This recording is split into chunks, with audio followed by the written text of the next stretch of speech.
Hello and welcome to The Point. Today's episode focuses on many of the issues and concerns raised by Sanjaya Baru's bombshell biography of Dr. Manmohan Singh, the accidental Prime Minister.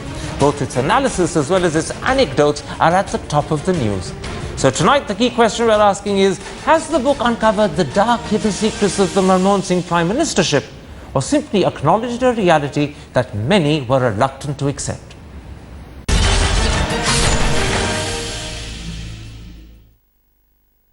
With me to debate and discuss the book and its major claims about Dr. Manmohan Singh's relationship with Sonia Gandhi and his response to corruption are the Minister of State for Human Resource Development, Shahshi Tharoor, and a senior member of the BJP's National Executive, Shahshadri Chari. Mr. Tharoor, in his book, The Accidental Prime Minister, Sanjaya Baru quotes Dr. Manmohan Singh, who once told him, "There cannot be two centers of power. I have to accept that the party president is the center of power." Was it right and fitting for the Prime Minister to subordinate himself to Sonia Gandhi? Isn't that devaluing the high office he holds?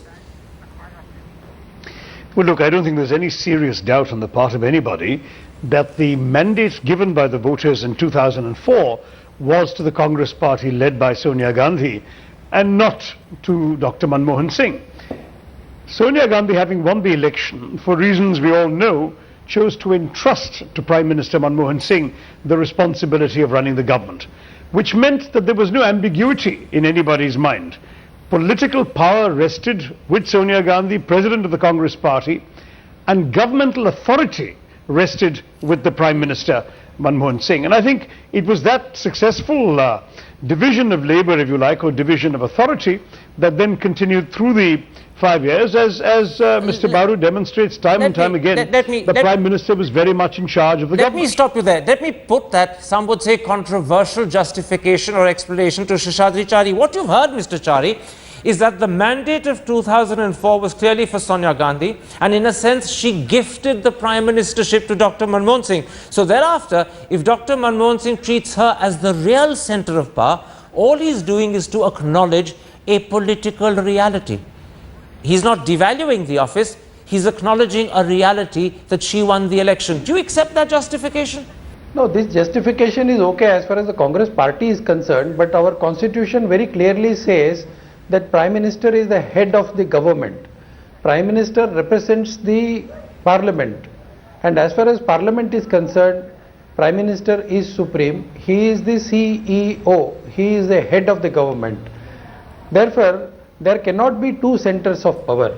Let us be very clear in it. As far as centers of powers are concerned, it has been always a contentious issue, not only with India but with many other countries. We have also seen about Khrushchev, Bulgarin. We have seen so many countries, even under one party rule, these things have existed.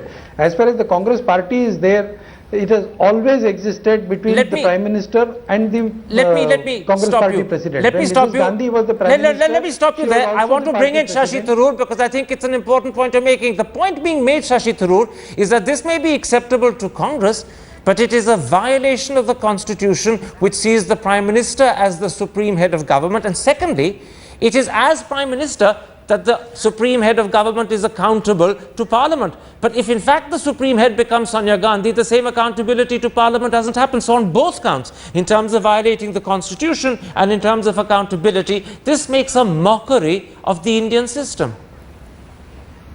Not at all. In fact, there is no violation of the Constitution because the Prime Minister was indeed the head of government, or the supreme head of government, as you call it. That's exactly what he was.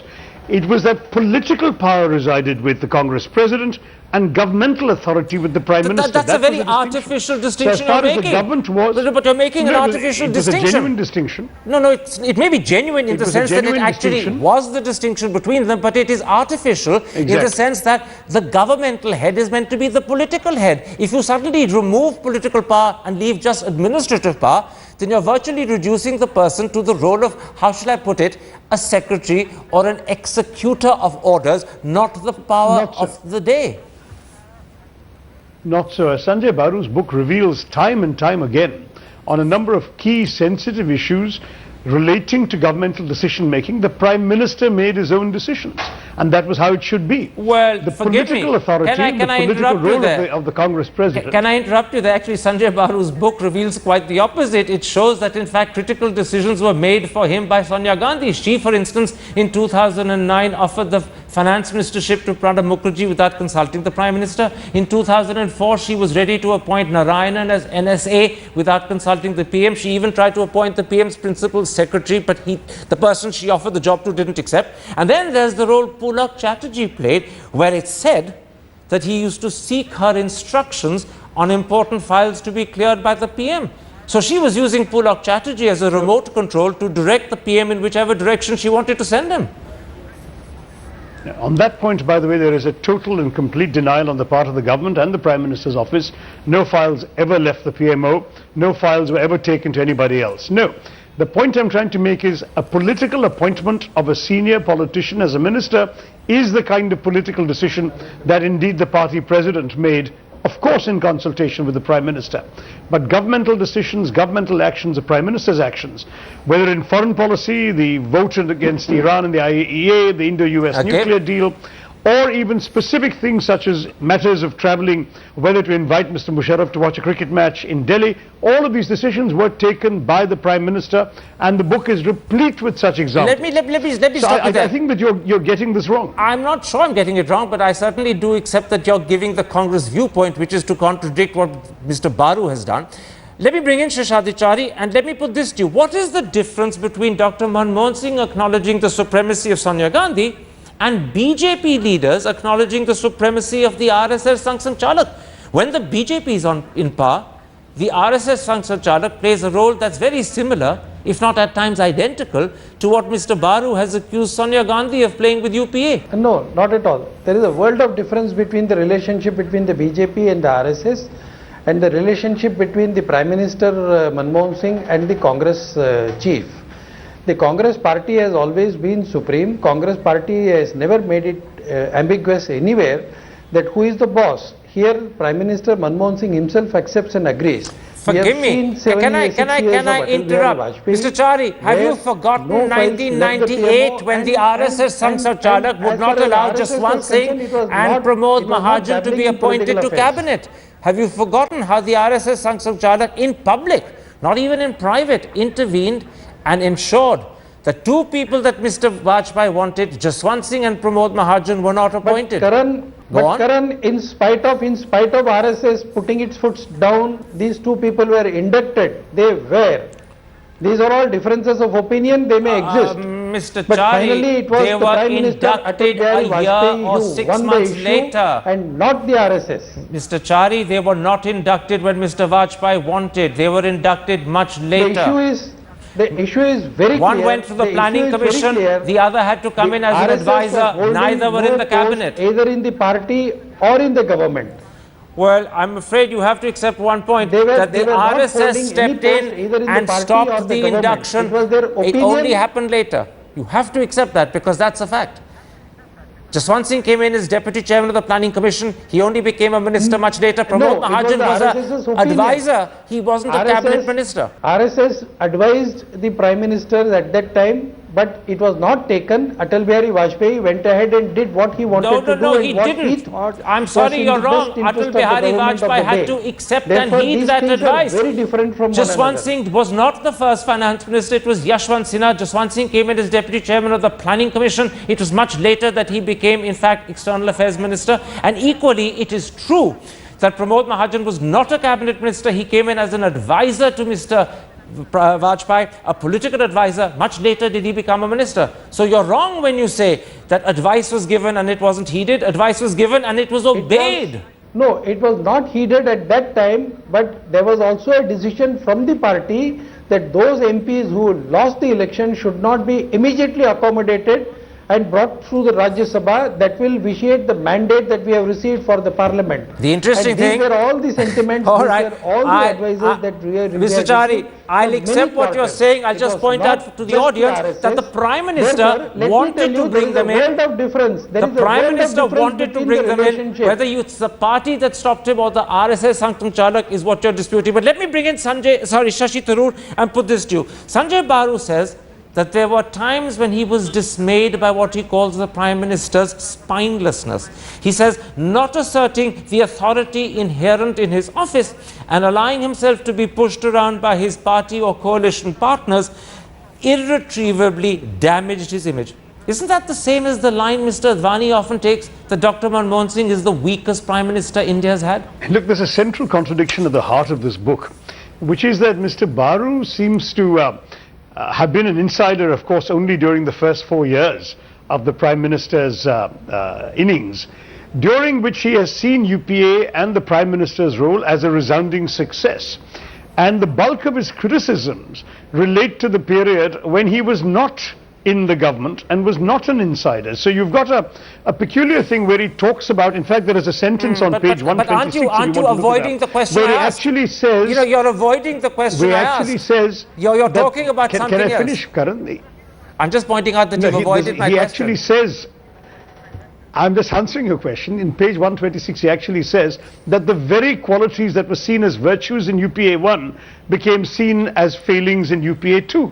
So what he describes as self-effacement when he talks about his own experience with the Prime Minister suddenly becomes subservience when he's talking about a period that he wasn't with the Prime Minister. Tharoor, the point so my he point makes, is that forgive ultimately me, it's a question the of point perception. he makes, even with relevance to UPA 1, is that by not asserting the authority inherent in his office, by allowing himself to be pushed around by his party and coalition partners, the Prime Minister irretrievably damaged his image. And that is precisely the point L.K. Advani has been making when he says Dr. Manmohan Singh is the weakest Prime Minister India's ever had.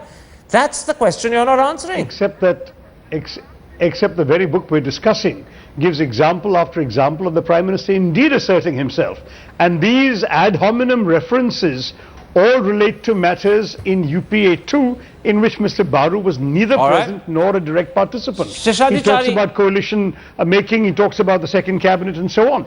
Look, the problem here, Karan, I think we really have to appreciate this, is that often where you stand depends on where you sit.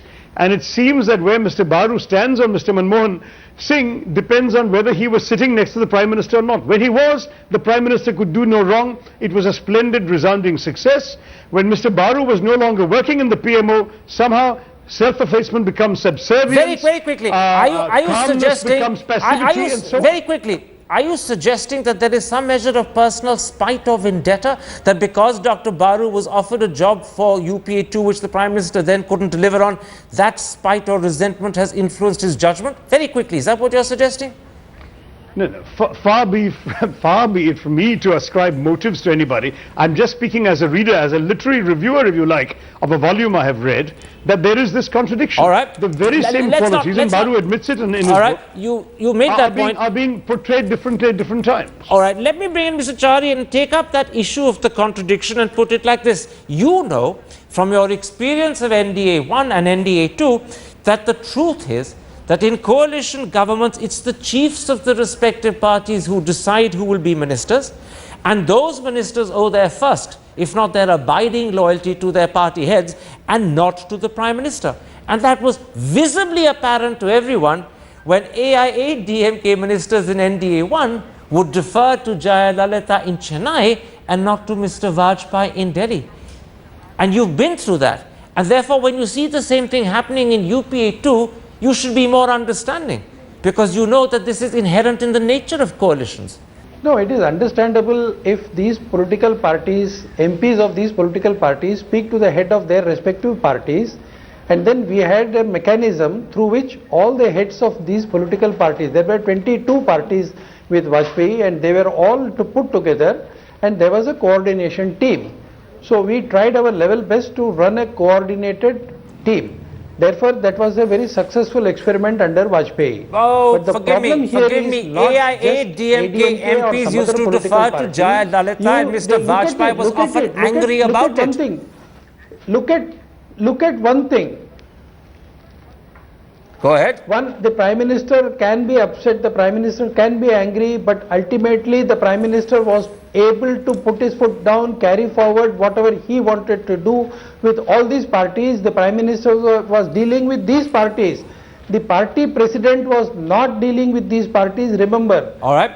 But what is more important here is about the Congress chief ministers. You tell me in these last 10 years, which Congress chief minister came and met the Prime Minister and told about his own state? Forgive me, I'm going to stop you there. I'm going to stop you there, Mr. Chari. Mr. Chari, I'm going to stop you there. You may well be right. You may well be right when you bring in chief ministers into the equation, but that's an equation that goes beyond the remit of this book. So let's not broaden the discussion. I want instead, Shahshi Tharoor, to bring up a second devastating comment, some would say even indictment, in Sanjaya Baru's book, which is his assessment of Dr. Manmohan Singh's response to the many corruption scandals that have overwhelmed his government.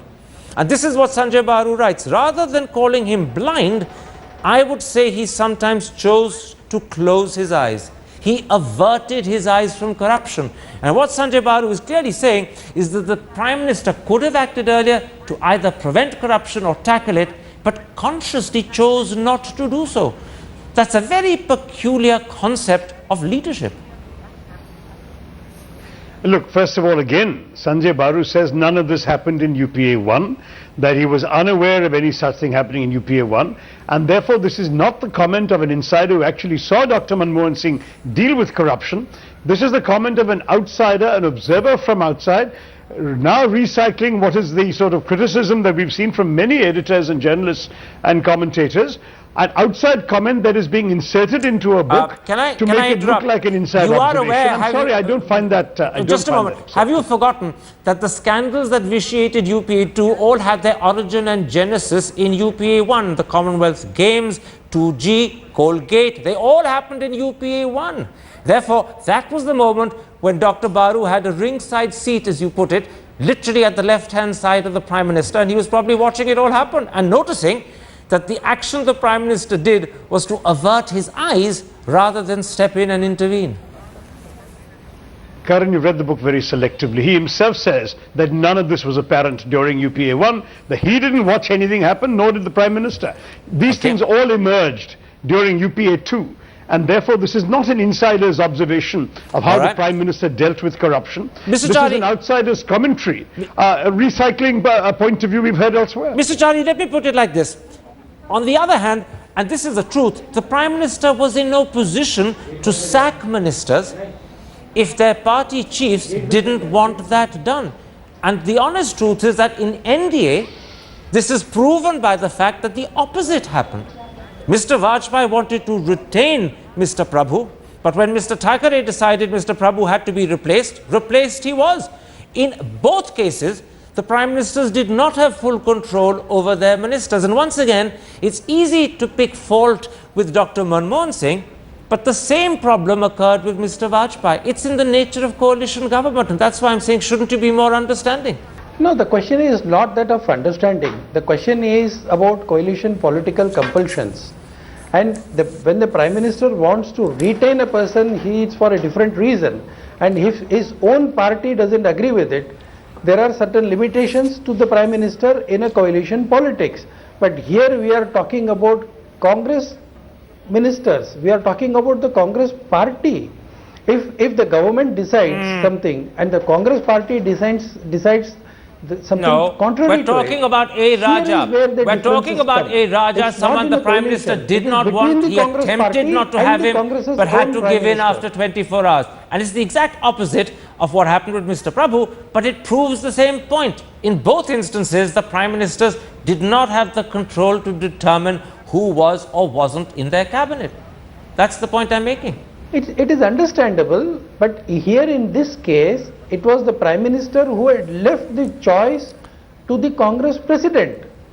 In the case of Mr. Vajpayee, he did not leave the choice to the President of the party. The Raja case was not left to the Congress President, it was left to the DMK President, Karunanidhi. Gentlemen, I've got time for one last question to both of you to conclude this debate. Shahshi Tharoor, Dr. Baru's conclusion, and he said this to our sister program, Nothing But the Truth, is that Dr. Manmohan Singh is the weakest full-term Prime Minister India has had. How do you respond to that? Well, I would say that people are entitled to their own judgments, but in the Prime Minister's own words, history will judge him far more kindly. I think he's presided over 10 years of extraordinary transformation in this country. The UPA has changed the lives of the majority of Indians, and Prime Minister Manmohan Singh has been at the head of the government that's done that. I think we will look back on these 10 years as 10 years of great accomplishment in the history of India. All right. Mr. Chari, the second conclusion, and it's as important as the first from Dr. Baru, is that after Nehru, Dr. Manmohan Singh was the only other Prime Minister against whom personally and against whose immediate family there wasn't a whisper of corruption. And sadly, that was not true of the NDA. I'm not going to embarrass you by raking up old stories, but you know precisely what I mean. No, that's not true. There has not been a single case against Mr. Vajpayee also, and there have been other Prime Ministers like I'm Mr. talking I.K. about Gujral. whispers surrounding Mr. Vajpayee's family. Corruption against I.K. Gujral. Therefore, as far as Sanjay Baru's comments about this Prime Minister are concerned, this is exactly what we have also been saying as far back as 2005. Right. In India Today, Prabhu wrote an article about accidental Prime Minister. An individual may be good, but he has not been able to stop his own party and government indulging in corruption. Okay. That is what the book has brought out. All right, I'll leave that as the last word. My thanks to both my guests for joining me.